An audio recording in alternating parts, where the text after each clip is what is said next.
Hi, I'm John Blackburn, and this is Entertainment Matters. This is a podcast for people who make live entertainment happen. I talk to people from across live entertainment and beyond who have interesting, useful perspectives on how we can think about our work and how we put it into practice. You'll hear longer form interviews along with shorter analysis episodes where I pull out ideas from the conversations and explore how you can start applying them in your own work. Today's guest is Jess Chambers, who runs Tootsuite Marketing and is your event strategy sidekick. In this conversation, Jess tells us about her journey into events marketing, how to imagine an audience of one, and why warming people up long before the sale is the secret to selling out. Please enjoy this conversation with the wonderful Jess Chambers. Great. Jess, thank you so much for coming and being part of these conversations. I'm Hi. really, I'm really looking forward to this. So tell me, who are you and what do you do? Okay, so hi everybody. I'm Jess Chambers and I'm the founder of Tootsuite Marketing. Basically your event strategy sidekick. If you're trying to make your event sell tickets, you're not really too sure how, this is where I come in. This is kind of where I geek out. And I help you actually add some meaning into your event through your audience. Yeah, fantastic. And for full disclosure, we actually had a conversation a few weeks ago. We did. And it was so interesting. I think I said about 3 or 4 times, I wish we'd recorded this. So here we are. Well, here we are recording that same conversation. Exactly. Well, quite possibly, yeah. And so who do you work with generally? So I mostly work with people who are running arts events, cultural events. So anything like festivals, gigs, exhibitions, like heritage events, like public events.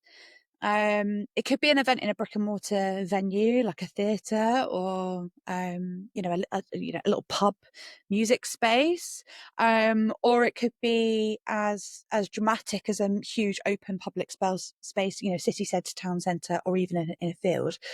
But I think the key with the people who I work with really is the arts and cultural events. It's as well as like organisations who want bums on seats. So your theatre, they want the bums on seats. And then if you think about if it's a free event, you just want people in the streets. And maybe you want a little bit of both of that. But you also want to build something that's lasting.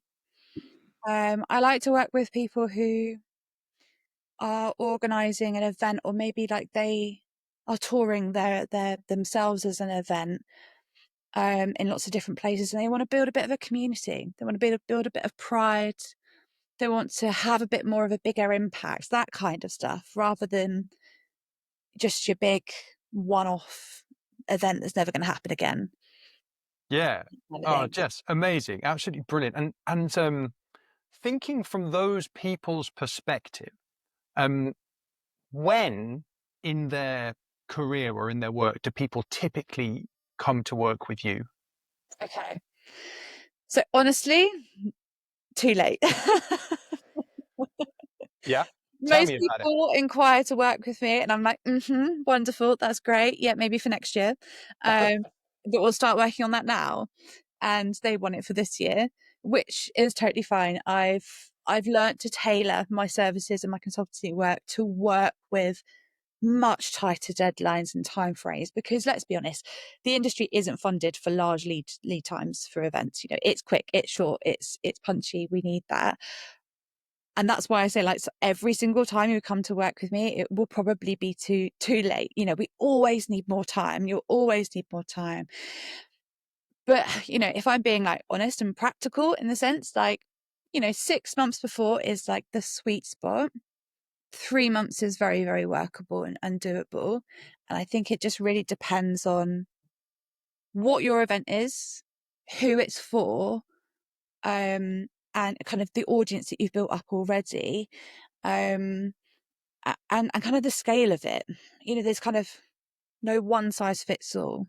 Yeah, you can't do the marketing for Glastonbury in 3 weeks. But you probably could with a much, much smaller event if it was local and your audience are on your doorstep. So that's the kind of thing we need to think about.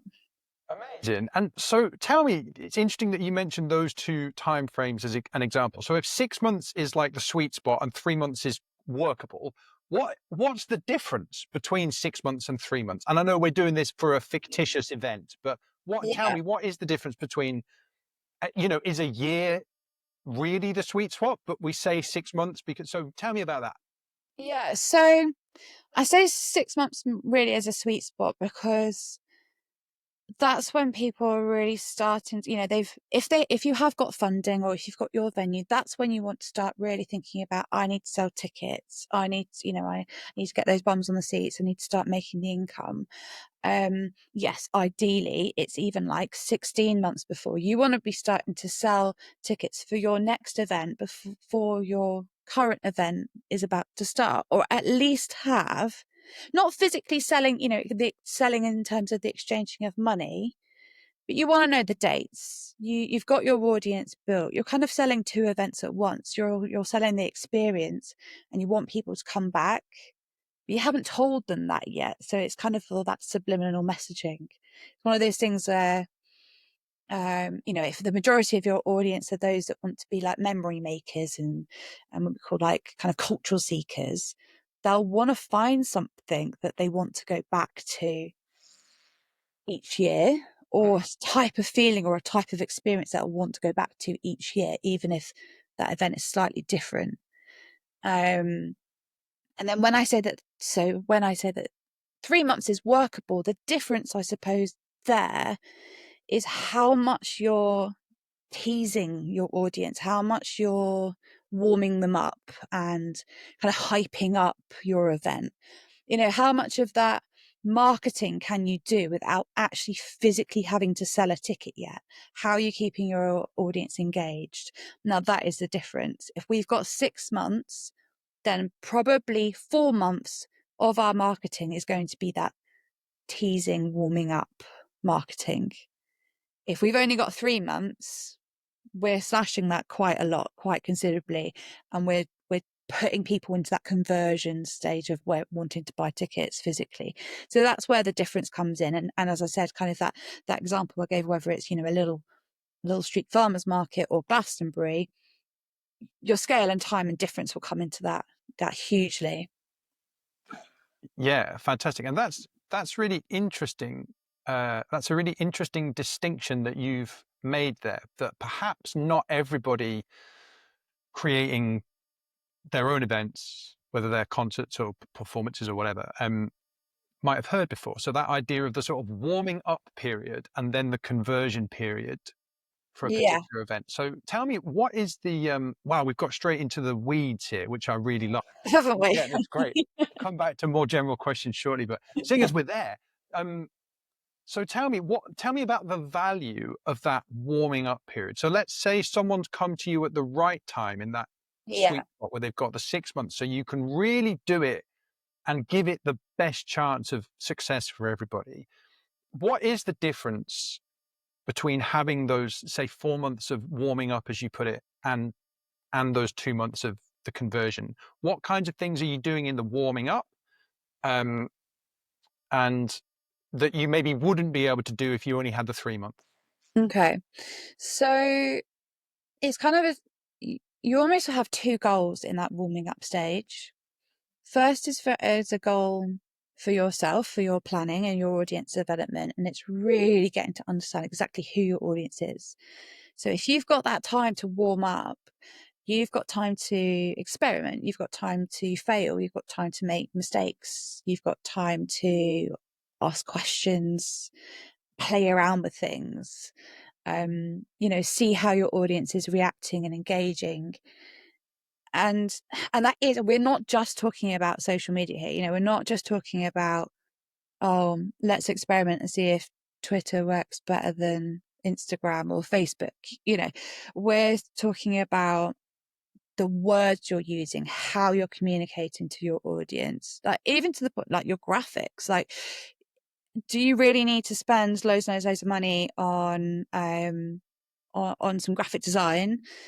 Or actually, would it be better just to have a bit of a photo shoot and mock up, which is what I'd love to see more people do, and mock up your concert, or let's say on a stage, you can have it on any stage, mock up an audience and get some of that content.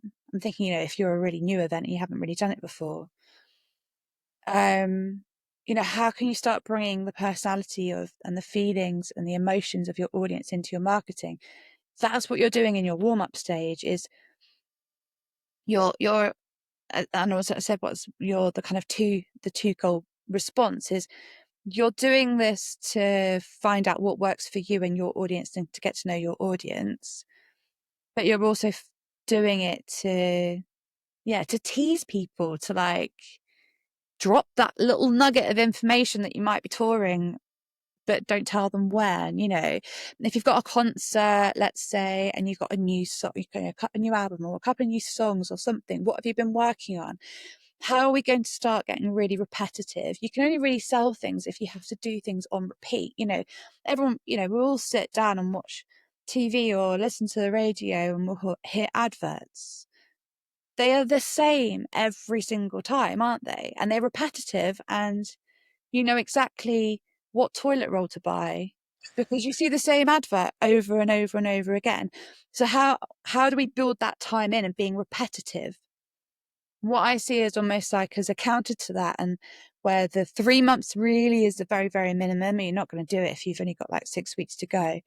You can't just go straight in and say, buy my ticket, buy my, Right. you can't go up to somebody on the street and just be like, buy something. So for example, one of the things is, I think this is one of the other questions, but it leads quite into nicely really, but one of the things that I like to tell people, and kind of like how to do things and how to do their marketing, is to kind of imagine that their audience, no matter how big it is or how small it is just one person. Okay, just one person, and you've got an audience for one. Now, imagine that audience of one is in a pub, and they're stood up by the bar, having a beer, glass of wine, gin and tonic if you fancy. I mean, that observational information would be really important to you. Are they drinking wine, beer, gin and tonic, or a soft drink? You need to kind of like, there's no point asking that question. You can see it, so you log that bit of observational research.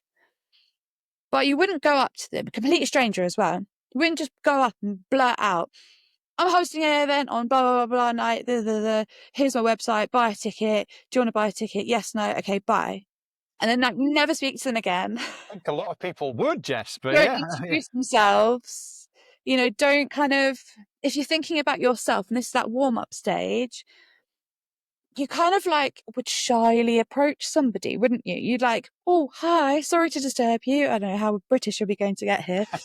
Well, also the apologies, but that's what you would do. So think about that coy shyness of walking up to a stranger at a bar, and introducing yourself and wanting to tell them about your event, but you wouldn't just go straight in at the deep end. So that's what we're talking about, that really needing that lead-in time to make sure that we've had enough time to introduce ourselves to people, introduce the event, introduce yourself as an event manager, or yourself as a performer that's putting the event on, or the venue that's putting the event on.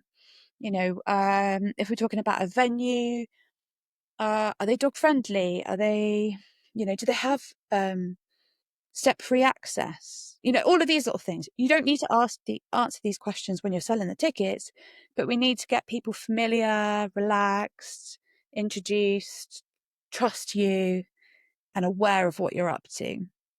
So that's like, in a nutshell, why we have to have that really long lead-in time to warn people, tease people, and just, make people aware of exactly who you are. That's so interesting, Jess. Thank you. Because I think a lot of people, especially people that I get to talk to regularly, they probably haven't used anything of that stage before. They probably do plenty of let's call it brand awareness for the sake of this conversation. Yeah, Kind of uh, general content creation about them and about the things that they do. But that idea of, for each performance or for each event, going through that process over a longer period of time and answering those kinds of questions that may not be surface level questions in a potential audience member's mind, but they do need to know that information. they do. Yeah. Yeah, that's really interesting. Thank you. Now, that was a great, that might end up being a bit of a tease for this conversation because there was so much cool stuff in there. And we're going to come back to other sort of more practical steps for people shortly. But just coming back a bit more to talking about you and how Okay. you think about things. What is it that led you to this area of events and arts, marketing and Tootsuite and all of that? Like what got you here? Yeah. Okay. So my journey. I was originally trained to be an illustrator, with the hopes and dreams of being a children's picture book illustrator, which is my husband is that. So I suppose I kind of lived through my dream, because I married who I wanted to, what my career wanted to be initially, I suppose. So I get all of the love and buzz from that, I think. Um, that was the career path I was going down at uni, and then somehow fell into organising events. So I was like very heavily on board on the degree show committee, which was like at the end of everything, and we had to like all of our third year work up on a wall. I was there, getting a band in to perform when our parents came round, and like organising the food and the drinks. And then when I thought back a little bit more, I was on prom committee when I was I don't know, at high school, and I loved hosting parties as well. I grew up in Surrey and had a great garden, and just would invite all my friends around for for nibbles and music and all sorts. So I think for me, events has always been there, but didn't really know it was a career path. Didn't really know it was an option, but just always loved it. And then so I managed to take events and illustration forward, and I had a little company, a little kind of like social enterprise, and I basically took illustrators to events or put on events and exhibitions for them to showcase their work, and that had the aim of like bridging the gap between kind of student or graduate to being represented in the industry. So I've always been very arty and love the events as well. I moved up to Lincoln, and from Surrey, I moved up to Lincoln. I did my degree there, and then because I was working with the illustrators, we attended the makers market, or like artist market. I then got really friendly with the guys that were organising it.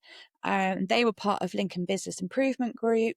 They were then looking for an intern to come and help them do events and marketing, and it was just like a little 12-week stint. And I was like, okay, yeah, I'll apply for that.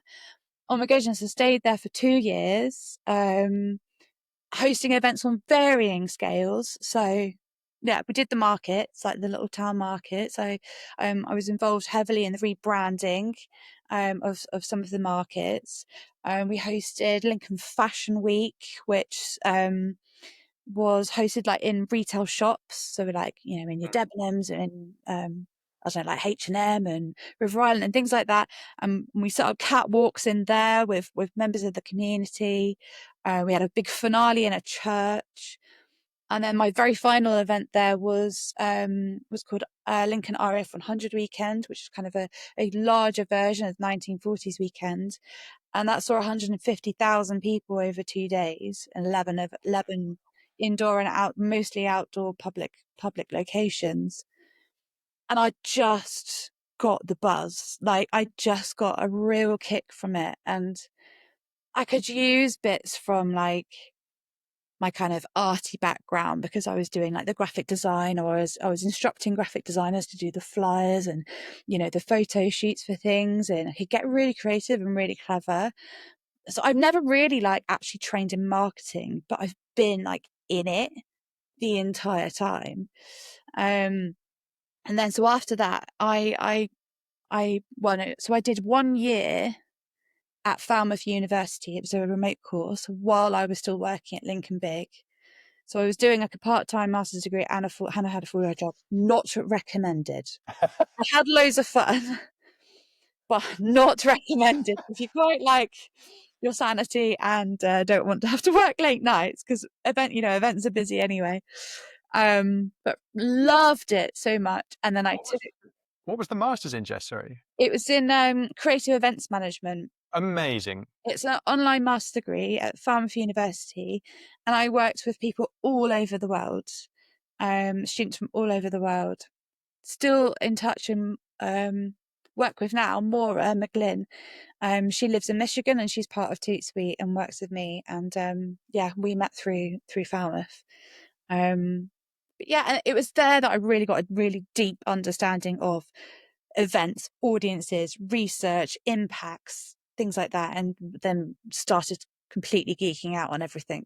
But yeah, I think my love started with this, just almost just the illustration and events and exhibitions and things I'd love to go to. I'd love going to exhibitions and art galleries and things like that.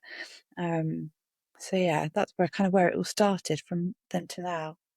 That's so great though, because I'm sure that kind of thing will resonate with a lot of people that are maybe listening or watching this, which is that idea of kind of just getting on and doing it initially and discovering the love for it, and obviously the aptitude, if you like, and then saying, oh, I'm going to do this.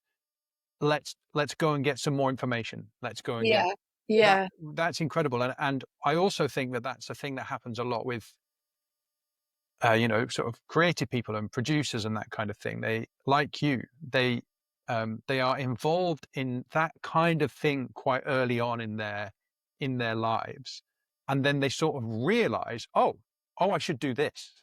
Mm-hmm.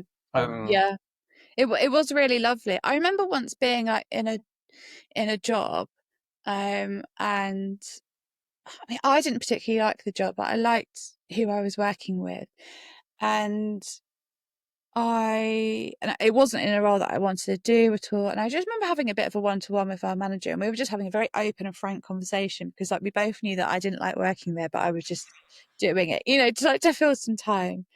And they said to me, they're like, I really think you should go and work in events. I really think you'd be good at it. And I was like, no one's ever said that to me before. Okay, and I think that's like, I didn't act on it immediately. There wasn't a way for me to act on that immediately.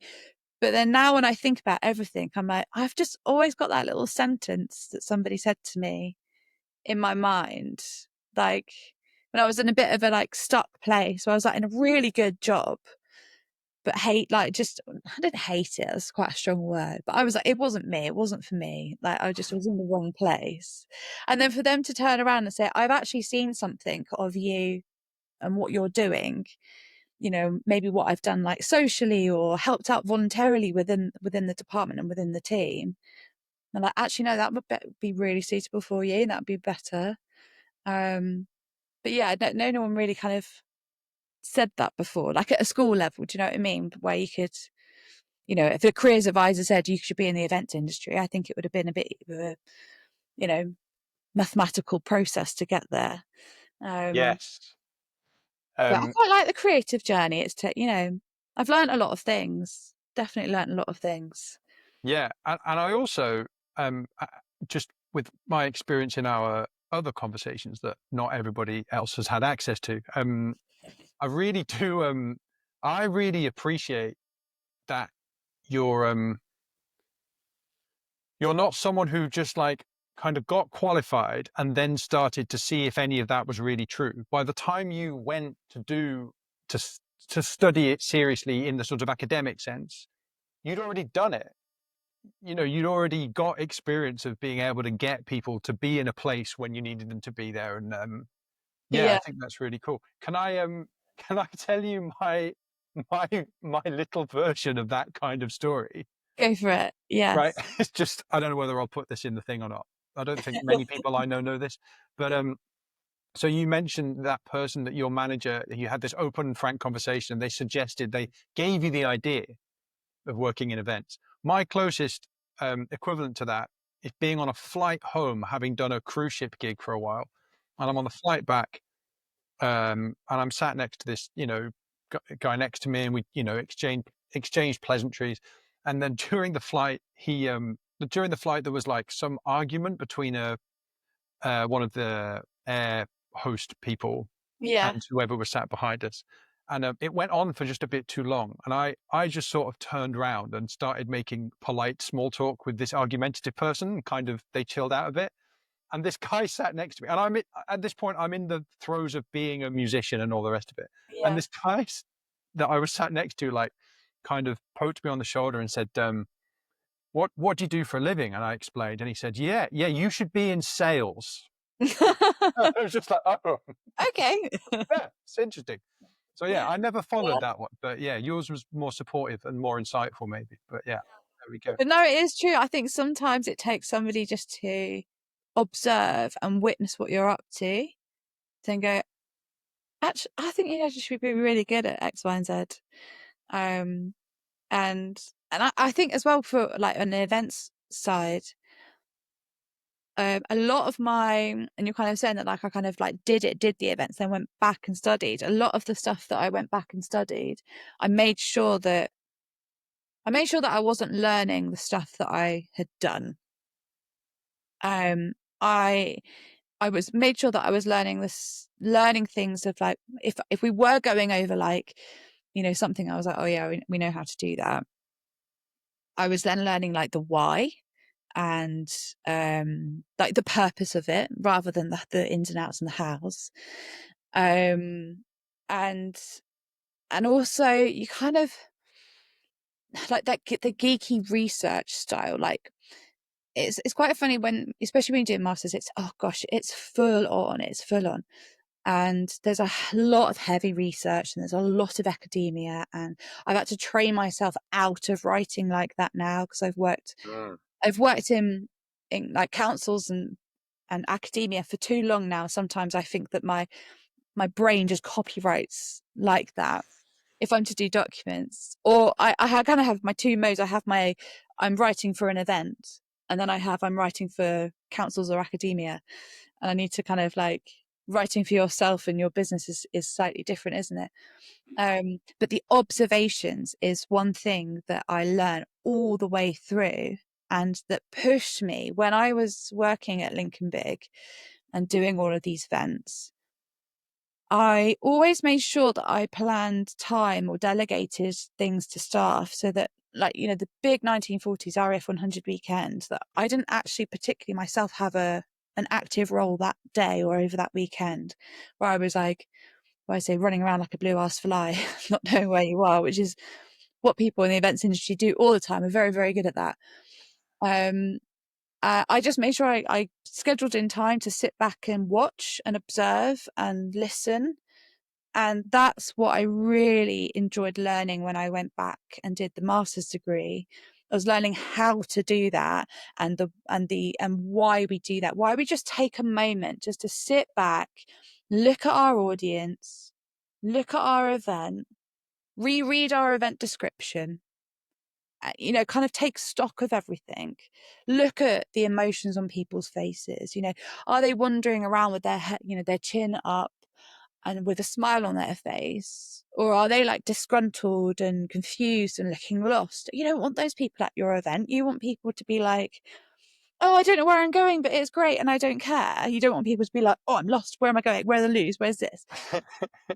And it was that really drove me to be like, I need to find out the whys, and which is what has almost started Tootsuite, and all of that behind it is just one kind of working out the answers of why people go to events, what motivates them to go, how they feel when they're there, observing their faces. I do quite a lot of consultancy work where I literally get paid to go to your event and then I pretend to be an audience member, or I am an audience member, but I'm just researching, and I'm just watching your audience, and it's the results are incredible.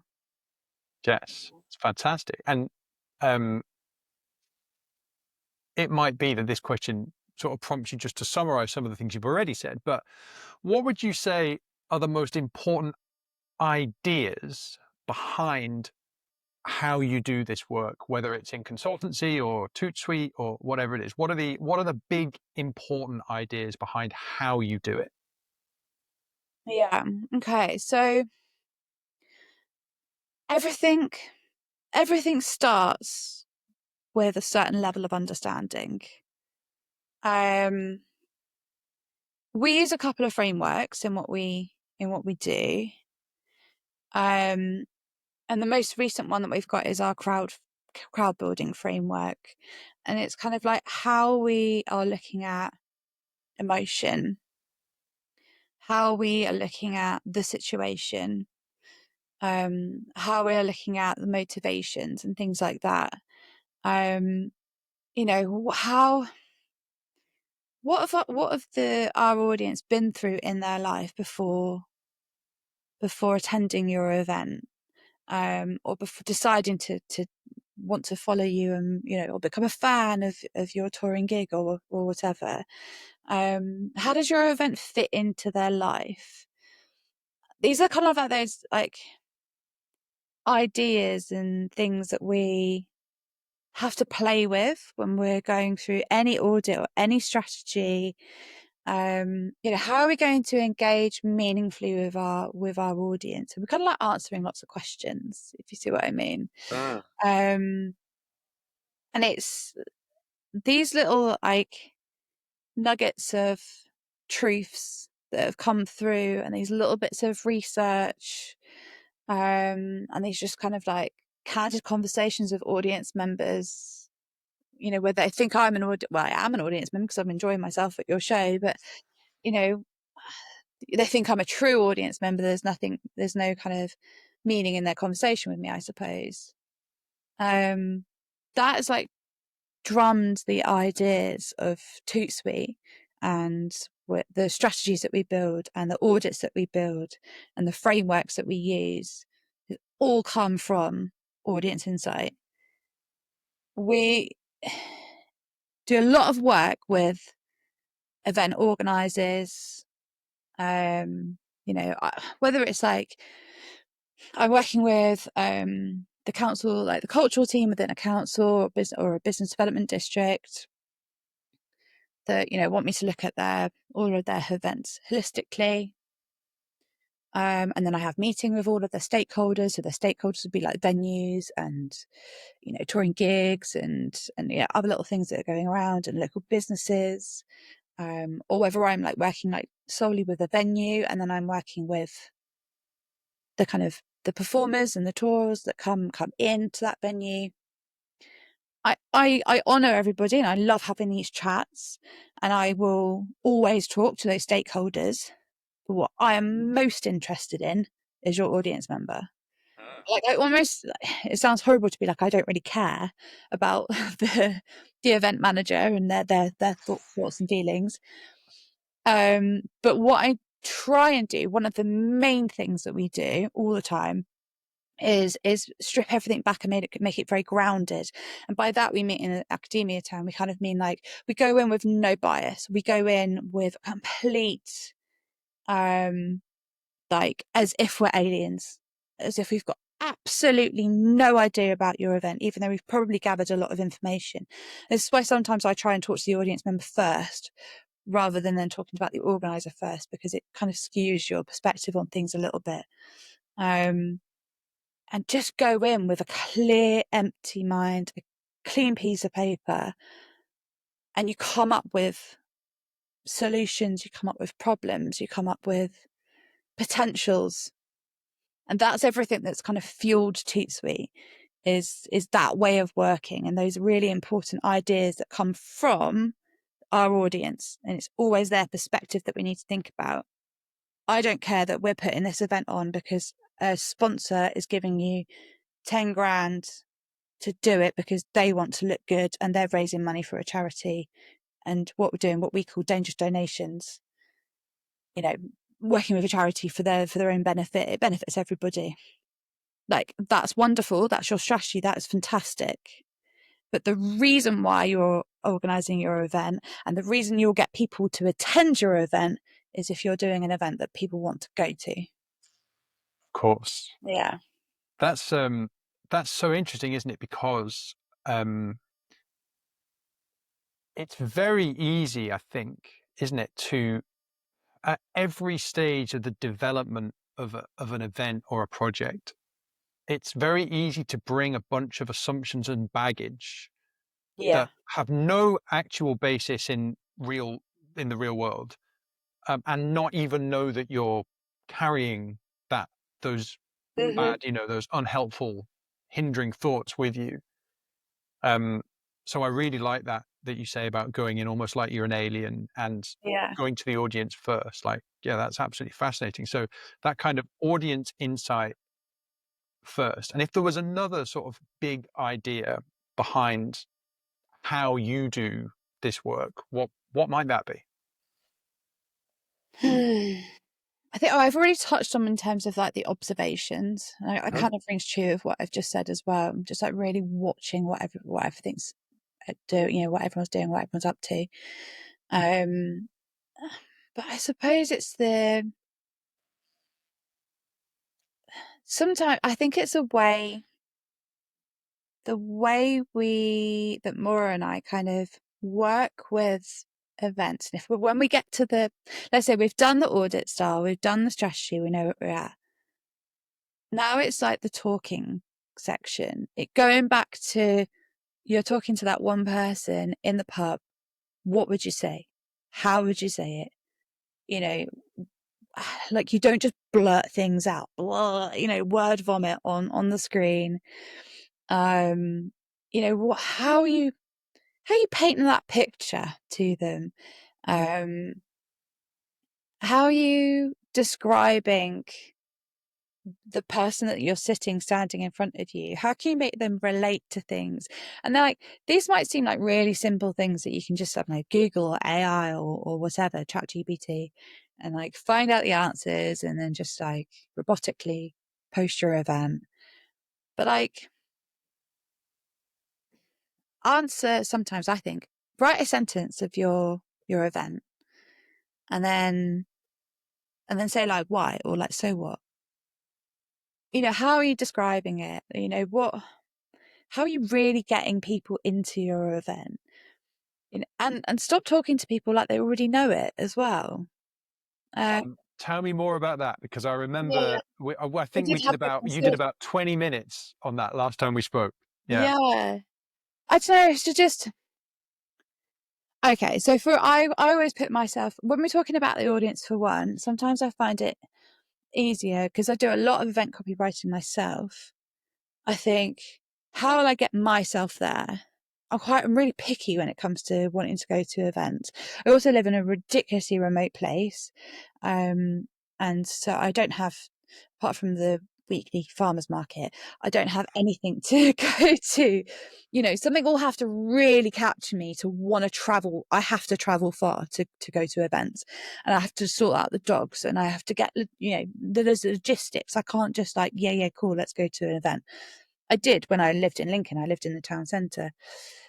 So the copy, and I suppose this is what I kind of like get really excited about, is just like, why are you writing this copy for this event? Like, who wants to go? So what? Like, don't just start your event and be like, oh, it's a family-friendly event and everybody is welcome. Oh my goodness, I'm so bored of that phrase. Like, if you really think everybody is welcome, I could get on my high horse about this. But if you really think Go about for it. the phrase, everybody is welcome, okay? So everybody, that also includes me. So that means that I am part of everybody, right? I it's just me and my husband and my 2 dogs. So I probably would never take them to an event because they're hyperactive, but I'd probably leave them at home. So my husband and I, you're trying to attract us to go to your event, and you have just said it's family friendly and everybody is welcome. Well, it's not, because if you put family in any of your event copy, I am not going. I Yeah. point blank, I do not want to spend my this is no disrespect to families and people. I've got young siblings, and we've got a family on the way, but I don't want to spend my Friday night or my Saturday afternoon with my husband after we've both been working really hard all week, going to a family friendly event. So please stop saying that everybody is welcome, because of course, yes, you are going to welcome everybody, but get really specific. Like, is it actually a family friendly event? Or have you just like put a bouncy castle up in the corner to cater for the kids? But actually, it isn't a family friendly event because you haven't thought about buggy parking. It's really far away from where you can, do nappy changing. The car park is miles away from where it is, and you're going to get kids moaning because they've got to walk there, or parents moaning because they've got to carry the kids. And like all these little things, like the food isn't, suitable for the kids, or, there's no places to sit down, or there's no shade. These are the things you need to think about it if it's a family friendly event. I'm just thinking, like, I don't know, I'm almost like a little food festival in my mind. I'm at a food festival in a heritage venue or something like that. Or is your event, or do you need to scrap the family bit? Obviously, we've already scrapped the everybody is welcome bit. And do we need to talk to, like, myself and my husband, who, 2 working people that have a lot of disposable income, when it terms like we would be key ticket holder, you can upsell to us easily, if there's like a VIP thing there, or you know, give me an experience or something, and I'll be like, yeah, cool, I want to forget about my working week and I want to go to this event. How are you selling it to us? How are you doing that? Yeah, or I don't know, or is actually your audience could potentially be anybody, and this is the everybody bit coming in, anybody aged between, I don't know, 18, let's say, because of licensing, plus to 100, or however old they want to be, who loves rock and roll. Ah. You're not talking to a demographic, you're talking to an interest and a motivation. And you're not saying it's a family friendly rock and roll festival, blah, blah, blah. Just, if you're going to be specific, get really specific about exactly what your event is. But start with the interest, start with the motivation, start with why people want to attend. So why would I want to attend, let's say, a rock and roll food festival? Because I would have to like food. And then what food is there? You're getting a little bit more specific there. Is it a vegan festival? Is it vegetarian? Is it literally just a meat feast? We need to say these bits of information. We need to tell people, FAQ it all the way through your copy, but not in a little, boring list way. Describe it. How's it going to make people feel?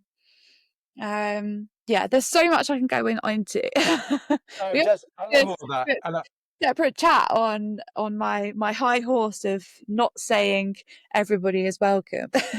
coffee. Yeah, no, absolutely. And that was great. It gave me a really nice flashback to our previous conversation. And I don't remember if I said this at the time, but it it's incredible to me how afraid a lot of the people that I either work with, coaching wise, or even out there being a drummer on other people's shows. Um, it is incredible to me in 2025, at the time of recording, um, that people are so scared to choose their audience. Yes, we see that a lot. It blows my mind, and you must see it way more than I do. Yeah. But yes, there's still somewhere in there, and we're not going to get to the bottom of this today, I appreciate, but somewhere lingering in the back of the sort of mammalian brain or whatever is this idea that it must be better to try and appeal to everybody all the time. Yeah. Yes. Yeah. How It's, interesting. it's a real myth. Like, and I think it's a very scary thing in a world where everybody, especially in terms of audience development, and if you were, I don't know, let's say to get like Arts Council funding or whatever, and you're filling out that huge document and having to capture everything, that they kind of want to see who you're targeting, and they want to see a mix. And yeah, that is true. You know, you might have a mix of audience, but I think what, in terms of like what we teach and what we help execute for events and touring gigs and things is how we can really get specific and hone in on exactly what your audience segment is. You know, we're not just talking about demographic. We're not just talking about age. We're not talking about affluency. We're not talking about race or religion or ability. You know, none of that technically comes into it, because your venue should have step-free access. You know, why doesn't it? It should just be a given that it has step-free access. Your venue should have a loop hearing aid system, but a lot of them don't. So, you know, it's that fear of excluding and not being inclusive in a world where we have opened up our eyes a lot very quickly, in the very recent history, and it's, even though it's been around for a long time, and there've been, you know, policies and kind of checklists you can follow to help make your event more accessible, more inclusive in that respect. But when we're talking about your audience, it really is about that motivation, that feeling. You know, how you're not going to exclude a wheelchair user who likes rock and roll by not writing about them in your copy. But one way you could include them more is to link to the fact of how accessible your venue is. And as I said, kind of like tick off those FAQs. You won't be excluding people, but you will be including them a lot more. And it's kind of like that myth of, oh, okay, well, I'll just say that everybody is welcome. There will always be somebody that's like, yeah, but you haven't mentioned me. And it's really difficult to say who everybody is. And I think that's kind of, yeah, the one of the biggest important myths that we need to just completely bust, is just imagining that our event is just the most inclusive, you know, all accessible thing in the world. I liked as well, like, kind of like add like a bit of a question back when people were like, oh yeah, but I really want to be, it really is open to everybody. And I say, okay, so your event is taking place in, I don't know, let's say in Cheshire. Okay. You're telling you're trying to sell tickets a week before, and you want to be open to everybody, and you want to stick by that belief, and you want everybody to come. Is someone from Australia going to fly over at the click of their fingers because they go, do you know what, I'm going to go to that event? They're not, are they? Your event isn't accessible because they're not going to be able to physically get there in time. So when you're thinking about things like that, you know, you've got to, yeah, it all measures up. It all measures up. And I want to take away the fear that people want to talk too much to the mass audience. And that happens at the detriment of actually selling tickets and getting people in the venue. There's a great, I think it's either Seth Godin or one of those people line about, if you say your event's for everybody, then it's really for no one. Yeah, It's that kind of exactly. thing, isn't it? He says it in such a more concise way than I did, but yeah. Wow, actually, it's I don't know, because I think people hear those Mm. kind of one sentence nuggets of wisdom, and a bit like you were just saying about addressing your event to someone, you you put it in terms specifically for events and things, haven't you? So no, so yeah, it's great. Yeah, yeah, yeah. Um, yeah, what's that? Seth Godin talks about, I think it was an American sales trainer. His name was Zig Ziglar. Okay. Incredible name. Yeah. Um, and he said very similar lines. It's something like, you want to be a meaningful specific, not a wandering generality. Yes. Similar. Exactly. Yeah, absolutely. Nail on the head for that one.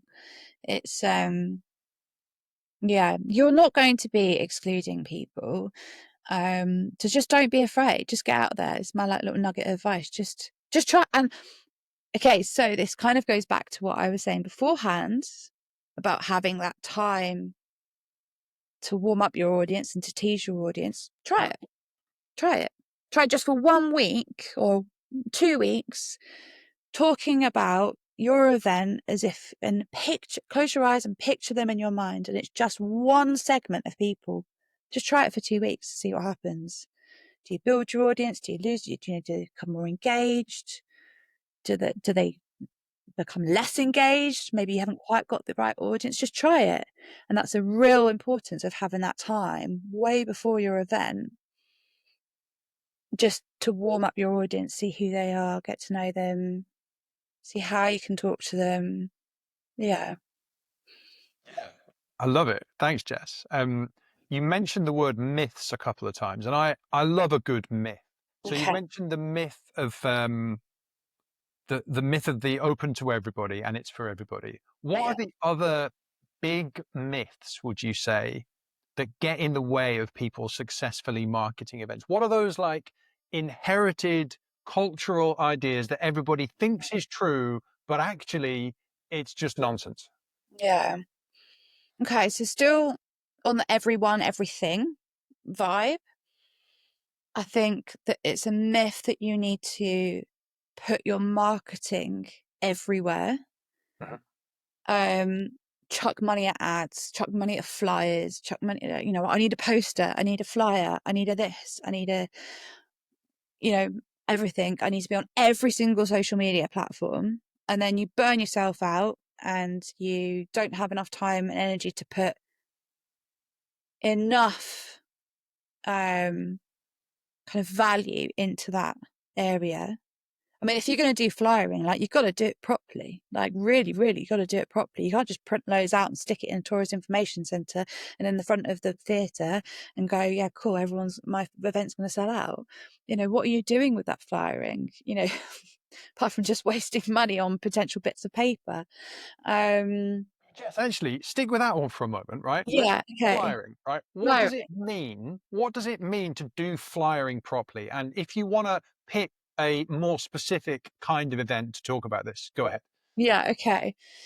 So, okay, let's say you're a musician and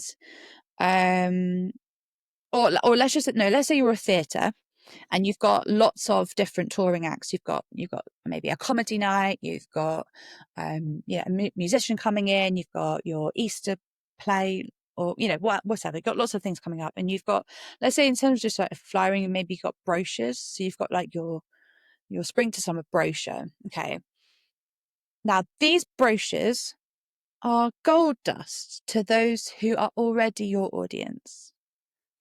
Okay, so your captive audience might want to see that in the post.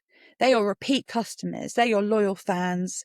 They probably quite like, oh yeah, brilliant. Sit down at night with a cup of tea, or feet up, watch EastEnders, have a quick flick through, circle a few events. Yeah, let's text my girls and see if we want to go to the show together. Yeah, that's where flyering and brochure work and that kind of print marketing works and is done properly.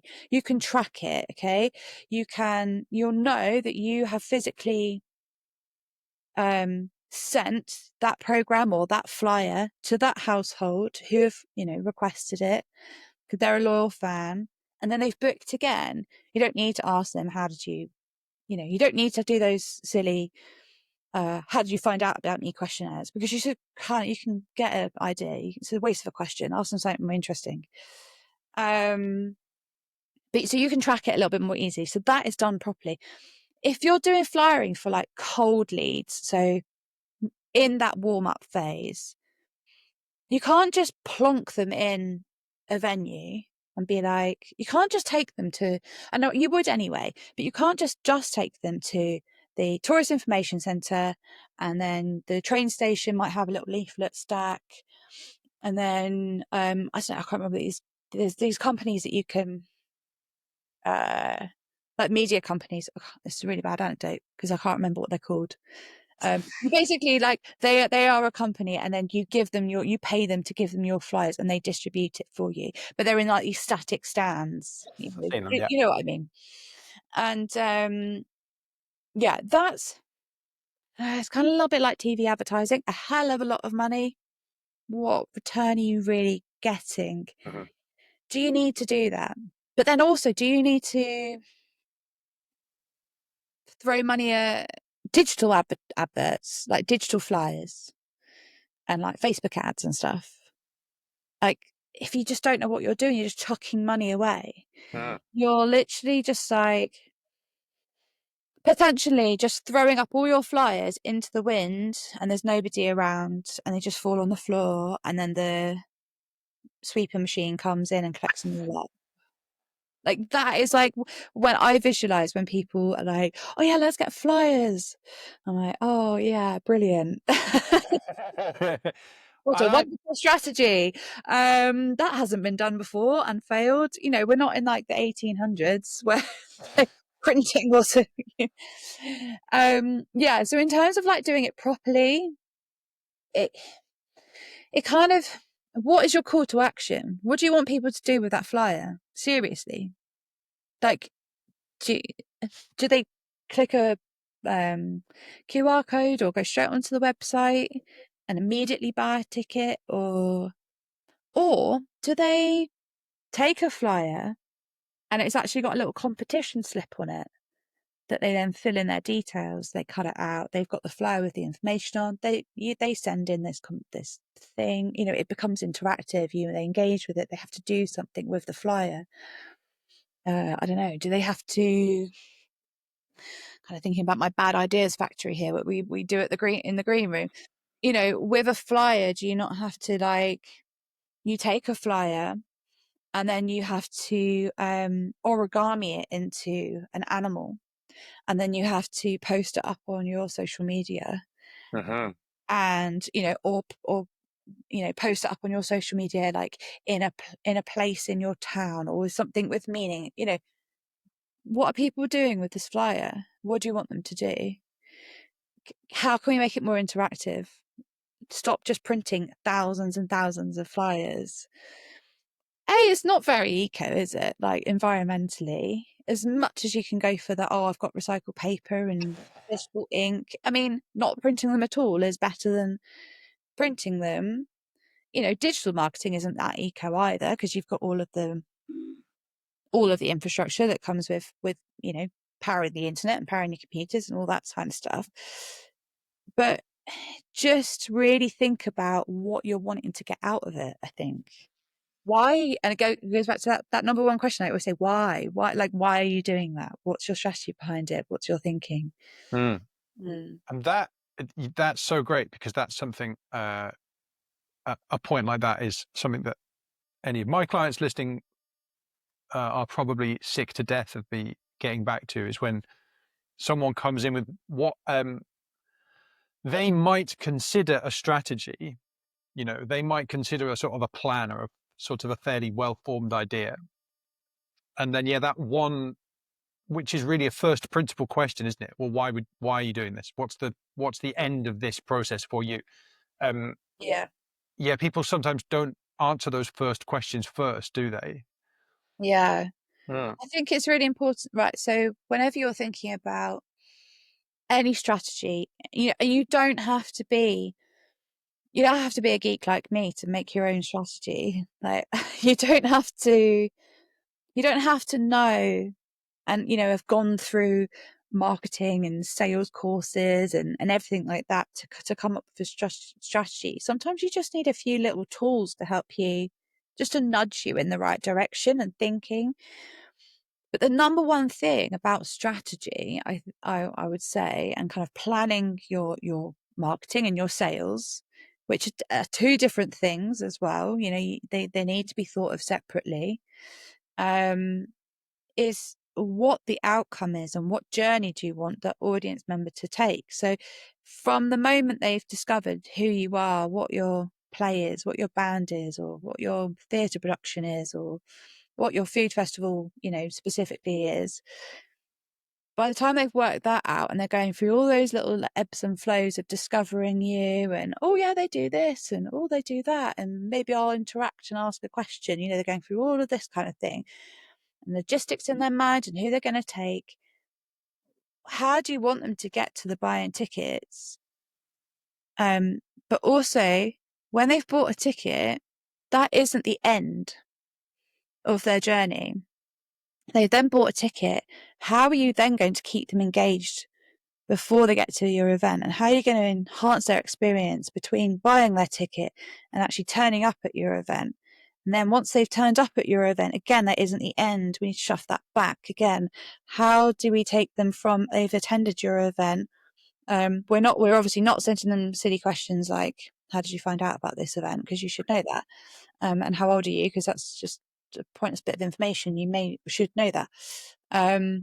But how are we going to keep them entertained and then engaged in you and wanting to buy tickets and wanting to find out more about when your next event is, and keeping them engaged kind of that way. Yeah, that's great. Thanks, Jess. Yeah, that's fantastic. And I really, I really hope that from those things that you've already said, people can hear some of the same things that I can hear, which is these ideas of there are certain questions to ask up front. Those why type questions. What is the call to action on our, why are we doing flyers? Why are we considering doing flyers? What do we want to happen from this flyer? What's it for? Who's it for? All those kind of fundamental questions. Yeah, that's really great. Thank you. Moving forward a little bit, if that's okay, to maybe some smaller, more specific things. As you think about your various clients and the different people that you've worked with, what separates the people that get the best results from working with you from people that get just good results? Yeah. I think it's people's willingness to shift on how they're communicating with people. Yeah, I think how open you are to trying something new, something scary, or scary to you, something simple, and maybe being open to stripping things down and making it less complicated. I think sometimes people are like, oh, but I want to be on TikTok. Oh, but because there's an audience on there. I think just not being scared to do things in a very methodical way that makes sense, that might mean that you have to invest a bit of money. Like, I'm a huge advocate for automating communications. So do you have a welcome email series? Someone signs up to your email. Like, how are you rewarding them for, how are you thanking them for giving you their data? That is so valuable. The next thing that they're going to do is give give you their bank details and buy a ticket. The email address and name and whatever question they've answered, that's the first step. You've got them. They are an eager member of your audience. You now just need to turn them into that ticket buyer. So how are you engaging with them? How are you rewarding them? Like, how are you thanking them for doing that? Doesn't have to be a monetary, I don't know, 5% off a ticket, whatever. You don't have to do those things, but you could just be a simple welcome series, like welcome email that's really nicely laid out, that's really clear, that's small and digestible, so they actually read the whole thing rather than like reams and reams and scrolls of information. That keeps your promise of, we're going to keep you up to date with live event news. We'll keep them up to date with live event news. Let them know a little bit behind the scenes. Give them information that you're not telling people on Twitter. Give them like more secret information, and I think it's that willingness to adapt and change and shift how you're communicating with people in a more specific environment. And also you're not being scared. If I suddenly go, like, if I've done an audit on your audience, for let's say, and I've picked out 4 different audience types, and you think your audience is X, but I'm like, no, it's A, B, S and T. You're like, oh, okay. We've kind of got to trust that that's who we need to start talking to, and change it up a little bit. And for people maybe that don't think they're ready to work with you for whatever reason, what are the kinds of things typically people should be doing in order to get themselves into a position where they could work with you effectively? So I think we would work best together if your event's been running for a few years. If I've got some kind of audience to work with, then it makes our time together a lot easier, a lot quicker, a lot smoother. I can turn an audit around for you in a couple of days if I've got that audience there. If I'm having to find it and having to do the research, that's almost like I'm not really doing an audit. I'm also doing an evaluation and survey, and to kind of find out about your event. And that's a bigger, chunkier piece of work. So I think, almost like in a cost-effective way, and to get yourself ready, is to really start looking at your numbers. But remember that audiences and ticket sales and the role of audience development isn't just about numbers. It's not just about the maths, even though that is a huge kind of like, how many followers you got and this, that, the other. That's what we call like vanity metrics. I want to know why your audience is going to your event. So start asking questions, start asking these type of questions in your evaluations. An evaluation doesn't have to be like a big chunky 10 minutes, sit down with a cup of tea, your audience members filling it out. It can literally just be one question that you drip feed on your social media or in your email list, or that you have maybe ushers in your venue, or you as a performer go front of stage and you're talking to some of your audience members. Just ask them a question. But remember that and write that down, log it. Like, this is a reason why so-and-so, or so-and-so has turned up today because it's their birthday and they're celebrating a big one and they wanted to get everybody together because they've got, it makes such a big memory. We want to know that information. You don't have to save that for a huge, like, boring online questionnaire afterwards. Get talking to your audience, get familiar with them. Ask them questions. Ask some questions in the comments as well. So they might have commented on your like Instagram or Facebook post. It might be quite a closed comment, but get into the habit of, like, thanking them, saying something back, and then asking them a question. within that, start really talking to your audience as if they're sitting at the pub in front of you. If someone said a comment to you, you wouldn't just go thumbs up. Do you know, just imagine that everything that you're doing on social media or online and in that kind of way of communicating with people, that if you were to physically do all of those things face to face with somebody, does it sound rude? If someone says something to you like, oh, it's a great event, and you literally respond with a thumbs up, you'd say, wow, thank you. Thanks so much for coming. What was what did you most enjoy about it? Who did you come with?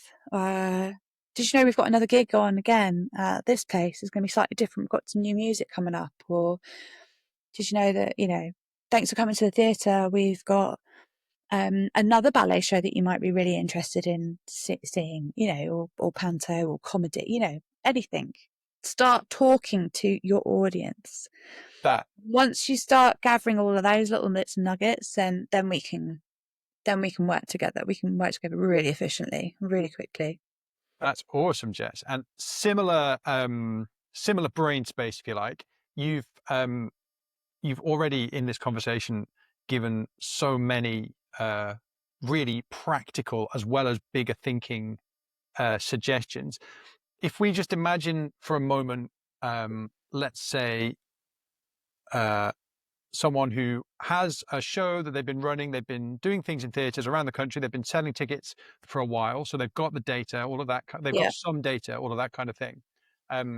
Out of those things, what would be but maybe they haven't really been doing any of the things that you've been talking about. What would be the top three? What would be the first three or the highest priority things to get started?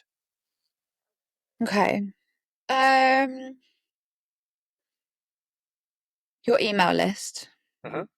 So Number email one. list, yeah. Yeah. Email list, making sure that's watertight. You've got people on it. You've got an email list. And potentially maybe you're starting to log. It's not just like blank. You're using those functions, like you're using tags and you're using segments or whatever and you're using the notes function on your email list and your CRM, and you know that it's their first time at the event or they've been to two and which ones that they've been to. Did they buy one ticket for themselves or were they the group booker and they booked 10 tickets for them and their friends? We need to know this info. You can get that on your CRM, so your email list is, and then obviously linked up to your tickets. Number two, I think,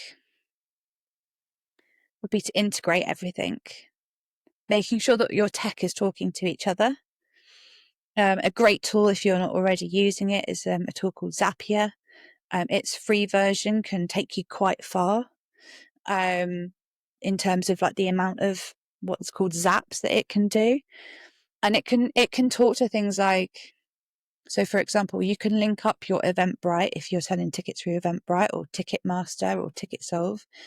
And you can link that to a really simple spreadsheet. If you need to look at things on a spreadsheet, Google Sheets or Excel, Word, Excel, it can link it up for you. So get really integrated in that way so that you have all of your information about your audience and about your ticket sales in one place. Get all the numbers linked up everywhere. Number three, so we've got email, CRM, integration. I think the third one would be getting comfortable and in the habit of having conversations on a regular basis with your audience. Great. Yeah. And you've spoken so much about different ways that you can do that and what can be important. Yeah. That's really fab. Thank you. Sort of moving into maybe the end of the conversation now. What would you like to see happen in your bit of the events and the sort of the marketing of arts and cultural events industry? Like what needs to happen in order to move things forward? I think on a very top level heavy, just kind of thinking through it, funding, like that that needs to move. That needs to be available for event organisers. It funding did a fantastic job when we were coming out of COVID, and helped lots of events, build their reputation or build back their reputation. The venues got subsidies as well. It's gone, it's dried up. Like, where is all of this funding now? It's a little bit more difficult. So we need that funding to help the industry. But on the other hand, and almost to coincide, we need events, and event organisers need to start thinking about being sustainable. So if there isn't any funding whatsoever, which we're almost in a time now where it's very sparse and it's very few and far between, how can you guarantee that your event is going to be taking place in 3 years' time, 5 years' time, like next year? How can you make things happen and put things into events now that will make sure that it's and guarantee that it's going to happen in future years? So I think that's what really needs to change in the industry, is that kind of, it's a financial security, but if you've built a big enough audience for it, then you will have that financial security, and you'll at least have that backing for it. The popularity, people being able to advocate for you. Sometimes you hear it with events that cancel, and they'll cancel for whatever reason. And it's the voice of the audience members wanting that event to survive. They're like, yeah, but we haven't got the Arts Council funding, or we haven't got the local council funding, or we didn't get enough sponsorship or whatever this year. And it's the audience that will kick up a fuss. They make the biggest amount of noise. They really do have your back. So just make sure that you're not falling into a pit of relying on sponsorship and funding only. Even though, in my view, I think what needs to change is that it needs to be more heavily funded. But in the meantime, let's just make sure that we're focusing on making events sustainable. Across the board. Fantastic. And if there was one question you wish I'd asked you, or that you already asked me to ask you and I have forgotten, what would that be? Good question. I mean, well, so as almost an announcement way, I've got at the moment I'm launching, or at the time of this podcast is launching, I'll be launching my my audience development program, which is called Full House. So that will that takes place, and that opens its doors officially in June. And we've got a really great early bird offer for people that want to kind of sign up and learn more about it. So it's a self-led course program that you can take in your own time. You have unlimited access to, and you'll be able to go through all of these key little things, like how to develop your audience, what data to collect from your audience. And I've got some lovely spreadsheets. I love a spreadsheet. Some lovely spreadsheets that can help you organize that data, within the toolkit of the audience development plan. How to structure your plan, how to and also how to apply for funding. That will be included in there as well. What to include, the structure of our entire strategy, that we call the sellout strategy, which is something that I work on as a service for cultural events as well. How do you go from start to finish, basically? And then what are the different audience types that there are? What are the different audience segmentation? How to integrate things? We cover it all in this audience event program, and make it. It's not too chunky though. We've made sure that it talks to event organisers that aren't marketing professionals. Fantastic. So we don't have jargon. yeah, we don't constantly have acronyms everywhere. Um, we strip out the academia out of it, which was very hard for my brain, but we stripped all of that out and made it really nice and simple, and you can just, you know, find your answer where you need to. So yeah. Where can people find out about this new service? So it'll be plastered all over my website. So it's Tootsuite Marketing, all one word, .com. And I'm heavily on LinkedIn. You can find me at Jess Chambers, or you can find Tootsuite Marketing on LinkedIn as well, and on Instagram.